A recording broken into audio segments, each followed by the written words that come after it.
What is good, everybody? So as you can see, I'm wearing the same outfit. That is because I'm recording multiple videos, and so that's why it's gonna be the same. But I was gonna put it into all one big video, but I'm just like, nah, cause that's too much work. No, I'm just kidding. Nah, but so this time we are going to be reacting to the most what the the most horrific things that happened on Friday the 13th by Mr. Nightmare. Now, he is new to this channel, but I will say that I have watched him outside of this channel and I listen to his stories all the time because to me, he is such a great storyteller and I just had to share it with you guys. So, without further ado, let's get into this reaction video. Now, this will be a 2-in-1 most likely. So, I'll be listening to two different horror stories from Mr. Nightmare.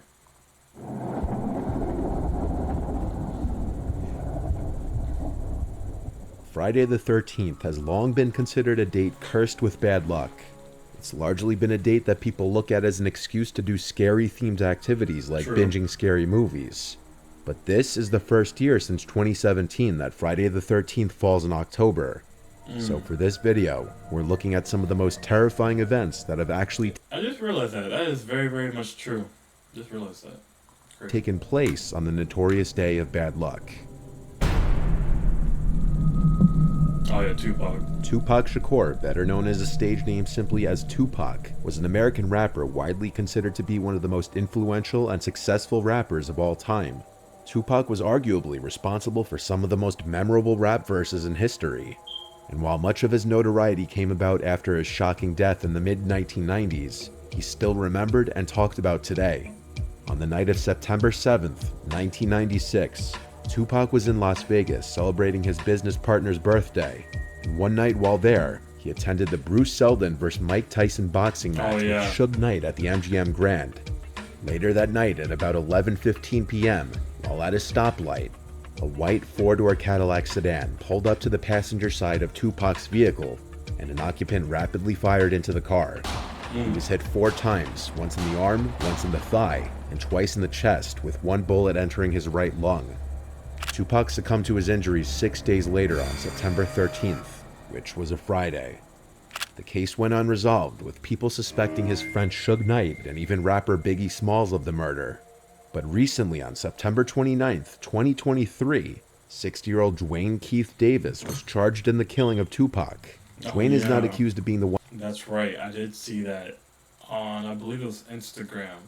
Yeah, I believe I saw it on Instagram. But To pull the trigger that night in Las Vegas. But he is, however, being accused of having been the one to call the hit on Tupac. The trial is still currently in progress. it's crazy. A lot of people refuse to fly on Friday the 13th. And while that may come down to pure superstition among some people, there have been a few tragedies in the air on this day. In October 1972, on Friday the 13th, a plane heading to Chile was forced to crash land in the Andes Mountains. Damn. The flight was carrying 45 passengers and crew, including 19 members of the Old Christians Club Rugby Union team, along with their families, supporters, and friends. 3 crew members and 9 passengers died immediately. Several more died soon afterward due to the frigid temperature. See, like, that's another fear I have about flying, is that you never know what is going to happen on that flight. Like, I think I've been on a plane one time and that was it. But I was like a kid, so. But it's like, I want to travel, but it's like, I'm terrified of going on a plane for that reason. For like, it's just crashing. I also haven't been on one since I was a kid, so that's probably why also, but I don't know. I like car drives better, so. And the severity of their injuries. Survivors of the crash hid in the wreckage for warmth and were eventually forced to cannibalize and eat deceased passengers to survive. A rescue team was sent out, but the mission was called off after 10 days. However, 72 days after the crash, as the weather improved with the arrival of late spring, 2 survivors climbed a 4,700-meter mountain peak without gear and hiked for 10 days into Chile to seek help, traveling a total of 38 miles. The 2 men were able to alert authorities that there were still 16 survivors trapped in the mountains, leading to their rescue. But But believe it or not, on the exact same Friday the 13th as this plane crash, the same exact date, was another plane crash that killed all 164 passengers and 10 flight crew. Damn. It was Aeroflot 217. The plane needed to land due to horrible weather conditions, but crashed upon landing in Russia just 3 miles away from the runway. The exact cause of the crash could not be determined, but it's speculated that it was largely to do with simply human error. Casualty-wise, it is one of the worst plane crashes in history. So in case you guys didn't see it, it did say that was a simulated plane crash. So that's what it was supposed to look like, obviously. But just want to say that. While these incidents are incredibly rare, perhaps there is a reason flights are cheaper on Friday the 13th. If you're not superstitious, I agree. Perhaps it may be worth it. But now we move from the sky to the sea, looking at the Costa Concordia disaster. On Friday the 13th, January 2012, the 8-year-old Costa Cruises ship Costa Concordia just left Civitavecchia, Italy at approximately 7:18 p.m. On board were 1,022 crew members and 3,206 passengers. As the Concordia approached Giglio Island several hours later, it deviated from its standard course, moving closer to the small Tuscan island for a maritime salute, which included the cruise ship sounding its horn to show off to onlookers on the land. The Concordia had performed several in the past, but the area was known for rock outcroppings, and at some point, such a formation was noticed in the ship's path. Francesco Schettino, the captain, ordered a change in course, but allegedly due to language issues, the Indonesian helmsman steered the boat in the opposite direction. It took a little over 10 seconds to correct the maneuver, and the boat's bow ultimately swung clear, but the stern collided with the reef at approximately 9:45 p.m. The damage had been done. The Concordia's port side had suffered a 174-foot tear. This caused the ship to list and then partially sink, landing unevenly on an underwater ledge.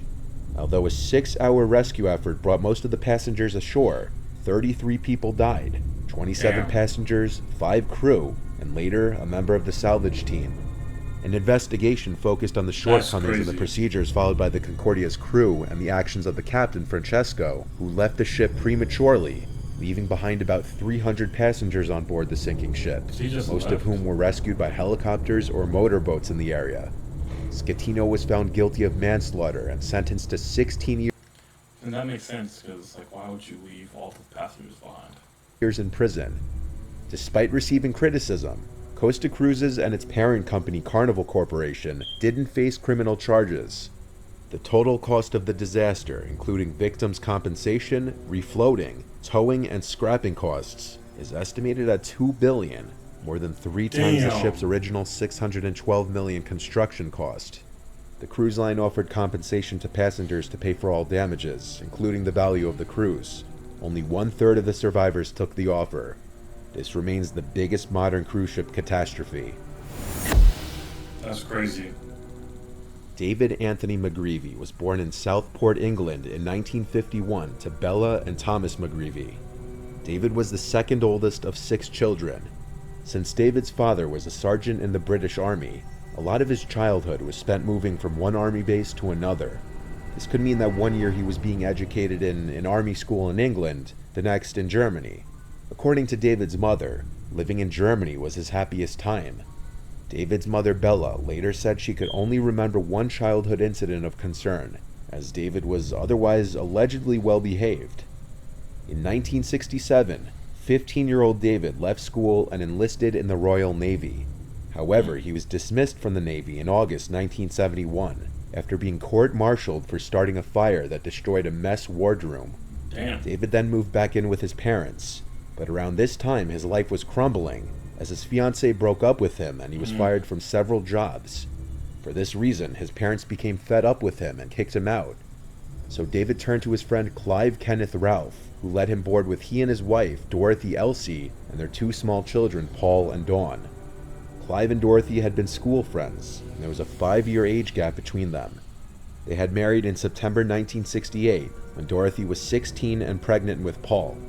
At the time David moved in, Dorothy was pregnant with their 3rd child, Samantha, who was born on the 14th of July in 1972. With both Clive and Dorothy busy working, David acted as a babysitter for the Ralph children. He was regarded by family and neighbors, as well as the Ralphs, as a person who loved children. So what would soon happen was nothing short of unexpected and horrific. On Friday the 13th, in April 1973, Elsie was picked up from work by Clive, who had left home late with the children all asleep. When the couple arrived at their home, the police were already there, and they escorted them to the police station, where they were told of the horrible truth that their children had been murdered. So what Damn. happened? Well, David was known to be a heavy drinker and sometimes a violent drunk. He had gone to a nearby pub earlier that evening with a friend, and he had 7 pints of beer. The two men had played cards and darts, though a small altercation took place prior to leaving the pub. Clive picked David up from the pub and brought him to look after the children, while Clive went to get Elsie from work. Sometime between 10:15 and 11:15 p.m., David, while completely wasted, became infuriated with the children, beginning with the baby, Samantha, who had been crying for her bottle. David violently killed the 3 children, each in a different yet brutal manner. That's crazy. After killing the 3 children, David went down to the basement and retrieved a pickaxe to further mutilate their bodies. David was arrested by police at 3:50 a.m., walking on a road near the Ralphs' home. Upon his arrest, David initially denied any responsibility, but several hours later, he admitted to the murders, with his only explained reasoning disgustingly being simply that the baby was crying. David was sentenced to multiple life sentences with minimums of 20 years, and in prison he was subjected to frequent abuse by other prisoners, and he spent most of his 45 years behind bars in protected conditions.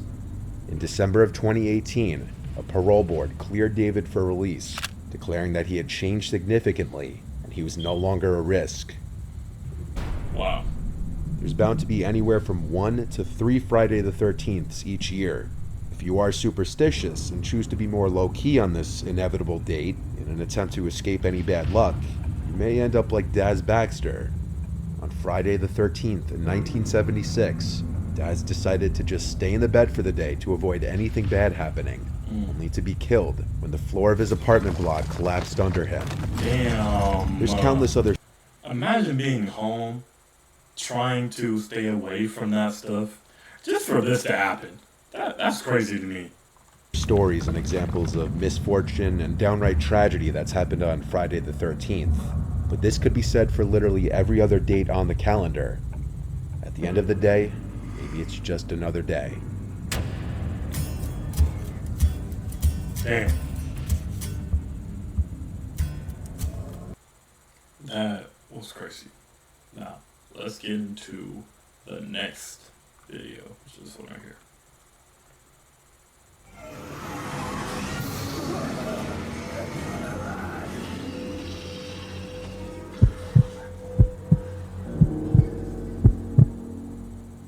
For only 2 years, there was this pop-up haunted house attraction that would open in October. It was unofficially called Haunted Hill House, because there was some sign that looked like it was bought from Party City or something that was propped in front by the parking lot, and it said Haunted Hill House. The parking lot wasn't actually a parking lot at all, just grass that was designated as a parking area. This was the year they closed down, and this was the year my friends and I went. I went with Matt, Michael, and Eddie. We went on a Thursday night because we were in college and all of us had Fridays off, so it was definitely quieter than it would have been on a weekend. There was surprisingly no line for the ticket stand, and when we followed the directions to the entrance, there was only a really short line there, I'd say like 4 people ahead of me. What we didn't realize though, is that they were only letting one person in at a time. We had no idea that was part of this haunted house. If anything, this would make it scarier. We shoved Michael in front to go first. I was second to last before Eddie. Every couple of minutes, they would tell the next person to go in.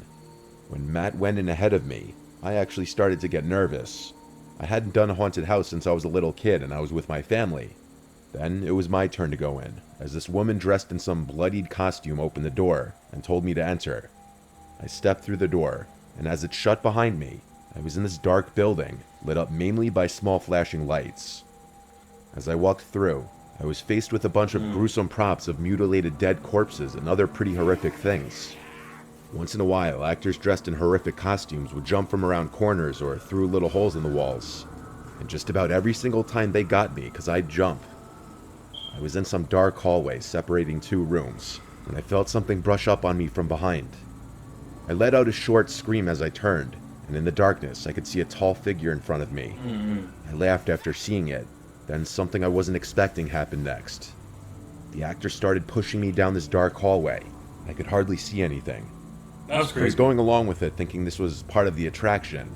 I don't remember how long exactly I was allowing this actor to push me in the darkness, but eventually he stopped and I heard a door close and things went silent. I didn't know what was happening. I still thought this was part of the act, and I was definitely scared because it was pitch black. Then I felt hands grabbing me, but in a very weird way, not in a way that a haunted house actor should. I was being full-on grabbed, and so I pushed the person off and said, "Get the fuck off me, dude." I stood there in silence now. I said, "You're going too far, man. You can't touch people like that," thinking this was still just part of the haunted house act. I waited there. See, to me, that's crazy. Like, this is why I don't enjoy going to certain haunted houses or haunted attractions like that, because, like, it's just something unexpected to happen. Like, because obviously, this is a true story, so this could happen to anybody. So, that's why I don't do it. That's just me, though. There, expecting the actor to progress me to the next part of the attraction or just do something, but nothing was happening. Enough time passed now that I knew this wasn't right, and so I took out my phone, even though they told us not to take our phones out at any time during the attraction. I turned on the flashlight and found myself in a storage room with props and janitorial equipment. But I'd be lying if I said that was the first thing I noticed. The first thing that caught my attention was the tall man, standing 3 or 4 feet away from me. He didn't look like an actor at all. He wasn't wearing a costume. He was just wearing all black with a black face mask covering half his face. I looked for the door as I said, "What are you doing, dude?" He didn't say anything. He just started making these motions with his arms as if he was acting like he was supposed to be a character. I found the door and left the room. I used my phone flashlight to navigate back down the dark hall the direction we came. When I found the next actor, who yelled at me to turn off my flashlight, I told them I was violated and assaulted by somebody who may or may not work for the attraction, and I wanted to get out of there. I could tell the actor was probably just some teenager not much younger than me, and he didn't know what to do really. He dropped his character act and told me to just keep walking that way and that I'm almost to the end. I asked where his boss would be. He said I'd have to go back to the ticket stand, as the little manager's office is attached to the ticket stand. So I continued the rest of the haunted house, speed walking, making it clear I was just trying to get out. And a few minutes later, I was out. I found all 3 of my friends, who were confused how I ended up getting out last. I told them what happened, and then we all went to the ticket stand, and I asked for the manager. The worker said that he wasn't there tonight, but that he'd be back tomorrow. Damn. I told the worker about what happened, and she said she would alert the team about it. I requested my money back because of it, and she gave me back my 30. It was the next day that a girl from our college, who we all knew, posted on Facebook that she was sexually assaulted by someone in the same haunted house the night before, the night we were also there. This was the reason the place was eventually shut down that month. When I reached out to her on Facebook, it sounded like we had the same exact experience, only the aggressor got a lot more physical with her. She pressed charges on the owner of the attraction for, I'm assuming, negligence. The attraction staff of course swore that that man who assaulted the 2 of us didn't actually work there. I'm sure that's the truth, but I don't understand how they didn't have proper security measures in place to prevent something like this from happening. Stuff like that is just so nasty to me, bro. It's just disgusting.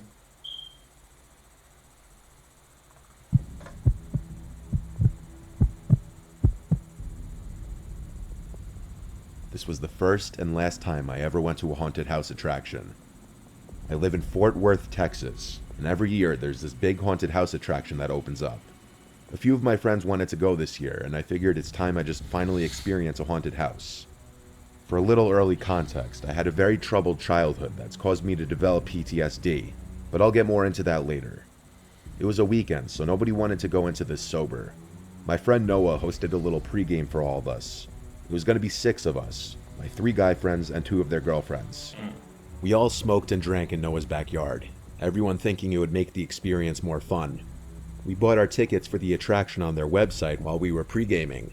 I rarely ever smoked weed because it makes me kind of paranoid, but I guess tonight I wanted to try smoking again and see if I could overcome that barrier. And I felt good actually. I think the mix of alcohol and weed kind of canceled out the usual negative thoughts I would have from just smoking alone. Eventually, we called an Uber to the attraction, which was like 20 minutes away from Noah's house. There was a half-hour line. The place was pretty busy. We made friendly with the people in line ahead of us. I was pretty cross-faded, honestly, but I wasn't gone. Like, I remember just about everything that happened. When we got to the front, I started feeling a bit woozy, but I didn't say anything to my friends.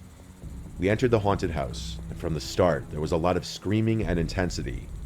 The actors were really good, but intense, and it was starting to give me anxiety. I was starting to realize how not okay I was, and how much of a mistake getting high was. One of the haunted house actors must have realized how scared and Yeah, getting high at a haunted house is crazy. quiet I looked, and he chose to get in my face trying to scare me, yelling and making noises. I'm not gonna lie, I was starting to internally freak out, but I was trying to keep it together in front of my friends. This haunted house was going on for what felt like forever, and in my condition, every single jump scare made me almost shit my pants. All the flashing lights and Makes fog sense. really made this whole experience even more trippy and surreal. We came to this room lit up with an eerie red glow, with a bloodied man dressed as a guy in a suit and top hat yelling at us, part of the act. But behind him, in the corner of the room, was a guy who wasn't dressed as anything. He was just standing there looking at me, into my soul. And as I realized I was looking at the face of my father, I let out a scream straight from my stomach. No way. As I felt every hair in my body stand up. The room went silent, and my friends looked at me laughing at first, thinking I was joking around. But when they saw I was serious, one of the girls grabbed me and asked what's wrong. I said it's my dad. I pointed to the corner where there was now no one standing. I remember all my friends and the actor being confused, and everyone could tell I was not messing around. My friends knew about my troubled past. There's no one there, one of my friends said. The actor apparently asked my friends if I was okay. I was now in the middle of a full-on panic attack, yelling, I want to leave, I want to leave. Noah left with me through a side exit, and he sat with me while our friends finished the attraction. It wasn't cheap, so I wasn't going to make them all come out W Noah. W Noah. with me. As we sat outside the place, Noah told me I shouldn't have smoked so much, as he tried to assure me that my dad wasn't in there. I was just hallucinating. So my father used to abuse my siblings and I. I'm the oldest, so I remember the most of it. He left us and our mom one day and never came back when I was 10. My close friends know about this, to a certain extent, so I didn't have to explain to Noah. When our friends were done, they met us at a Wendy's nearby where I was just trying to eat to help calm me down. I was embarrassed, but my friends didn't judge, thankfully. Not to my face, That's at good. least. I went home earlier than everyone else. I didn't want to spoil their nights. When I got home, I knocked out right away, I guess because of how drunk and high I was. That night I was having a nightmare about the scene at the haunted house, and my father, standing in the corner of the room, he was saying, "Wake up, Charlie." And I did wake up. I woke up in my dark room in the middle of the night to see my father, towering over my bed, Oh, no. looking down at me with his eyes open super wide. It was No, that's terrifying. literally this towering, 9-foot tall version of my father, bending down with his body contorting in an impossible way. When I saw it, it took me a few seconds for me to digest what I was looking at, and scream straight from my stomach again. My mom came rushing in and turned on the lights, and the apparition was gone. My heart was racing and my blood ran cold. I cried to my mom that I saw Dad. It was one of the most scarring nights of my adult life. I don't touch weed or any substances anymore besides light alcohol, and I'm never going to a haunted house attraction again after that. Good for that person. Anonymous. During COVID, I thought it would be fun to get a job at a local haunted house attraction. My friend Marissa was already working there, and she told me they were looking for new actors and actresses. She pulled some strings and got me a job after I met with the owner. There were multiple sections to the haunted house attraction, including 3 haunted houses and the haunted corn maze. On my first day on the job, there was some slight rehearsing my character and just demonstrating my acting skills to one of the supervisors who was on duty. My role for the night was assigned to be a damsel in distress, and this meant I was going to be tied to a pole and yelling at the guests to help me as they walked past me. Of course, That's scary. Not even just for the people who are like walking through the maze, but like it's like the person doing it themselves, because anything can happen to them. I mean, obviously they're fake tied up, but it's like, as a worker, that still has to be terrifying. Of course, all guests would be told before entering not to touch any of the actors or actresses, so they would know not to actually untie me when I'm screaming, "Help me." So before opening time, the supervisor slash coordinator Jeremiah walked me to my post. Quite literally my post, because I'd be tied to a wooden post in the corn maze. I was honestly surprised that I actually had to be tied up and not just pretend. I asked how I would go to the bathroom and such. He said there would be short breaks between sessions. He also said there would be another supervisor nearby if I should need anything, which made me feel a little better. Once he walked away, I was left alone. There were a bunch of sound effects and scary ambiance loops echoing through the cornfield from the various speakers hidden throughout the maze. Pretty soon, a little air horn sounded in the distance, indicating that the attraction was open and to get into character. I was nervous but excited. Since I was more so in the middle of the corn maze, it wasn't until a few minutes passed that the first guest would be passing me. Empty. I started to put on my best performance as a damsel in distress. So I screamed and fake cried, begging everyone who passed for help, saying he's coming back soon, untie me. Some people would play along and say things back, and I'd improvise responses in character. Everyone was wearing face masks because of COVID, so I couldn't see people's entire faces. Eventually, two male guests who looked to be in their 30s walked past looking at me, not saying a word. One of them slowed down as he just shot me this gaze with his big eyes that quite honestly creeped me out. They kept walking and disappeared further into the maze. This was around the time I was starting to realize there would be long gaps between guests sometimes. I could suddenly hear someone brushing through the crops nearby. I was wondering if it was a staff member. The guests weren't supposed to stray off the path. I turned completely around and saw two men emerging from the crops, towards the pole I was tied to. The same two men from before. Something wasn't right. I broke character and said, "You guys can't stray off the path." And then one of them laughed under their mask. And the two men started speaking in some other language, I think Russian. Then one of them walked back to the path, but in the opposite direction that the guests are supposed to go. He just started standing there, keeping watch it seemed, while the other one started to inappropriately grab me. I knew what was happening immediately, and I started screaming bloody murder, saying, "Help, this isn't part of the act." I called out things like I'm being assaulted, and moments later one of the supervisors emerged, seeing if I was okay. By then, the two men had already run away. I was untied and escorted out of the maze. I called my parents, and they insisted I just leave right now.